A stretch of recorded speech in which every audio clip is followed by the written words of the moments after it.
అలాగే ట్రీట్మెంట్స్ విషయానికి వస్తే ఎన్నో రకాల ట్రీట్మెంట్స్ అప్గ్రేడ్ అవుతూ వస్తున్నాయి. దీనికోసం ఏమైనా న్యూ ట్రీట్మెంట్స్ ఏమైనా ఉన్నాయండి?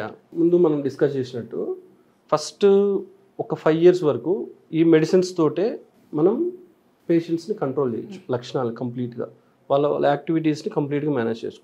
ఒక 5 years తర్వాత ఏమవుద్దంటే పేగులో అబ్జార్ప్షన్ సరిగా అవ్వదు ట్యాబ్లెట్. సో ఫస్ట్ ట్యాబ్లెట్ ఒక 4 to 5 hours పనిచేస్తే రాంగ ఎలా అయిపోద్దంటే 1 గంట లేదా 2 గంటలే పనిచేస్తుంది. సో అలాంటప్పుడు మనం కొత్త ట్రీట్మెంట్ ఆప్షన్స్ని ఎంపిక చేసుకోవాలి. సో ఇప్పుడు మన కొత్త ట్రీట్మెంట్ ఆప్షన్స్ ఏంటంటే, ఒకటి అపోమార్ఫిన్ ఇంజెక్షన్ అని ఉంటుంది. ఈ అపోమార్ఫిన్ అనేది 3 formsలో ఉంటుంది మనకి బేసిక్గా. ఒకటి ట్యాబ్లెట్ ఫామ్లో ఉంటుంది, ఇంకోటి మనకు షుగర్ పేషెంట్స్ వాడతాం కదా పెన్స్ లాగా ఉంటుంది, లేదా ఇన్సులిన్ పంప్స్ లాగా అపోమార్ఫిన్ పంప్స్ కూడా ఉన్నాయి. ప్రాబ్లం ఏంటంటే అపోమార్ఫిన్ ట్యాబ్లెట్స్ తోటి మనం ట్యాబ్లెట్ వేసుకున్నాము అంటే పూర్తిగా ఓరల్ బయో అవైలబిలిటీ అంటాం అంత ఎక్కువ ఉండదు. సో ప్రెఫరబుల్ పెన్స్ తీసుకోవటం. బట్ పెన్స్ ఎలా ఇస్తామంటే వాళ్ళ పేషెంట్ సిమ్టమ్స్ని బట్టి డోస్ని అడ్జస్ట్ చేస్తూ ఉంటాం. ఒకవేళ 10 mg వరకు అవసరమైంది అనుకోండి, పెన్స్ తోటి మనకు సెట్ చేసుకోవచ్చు.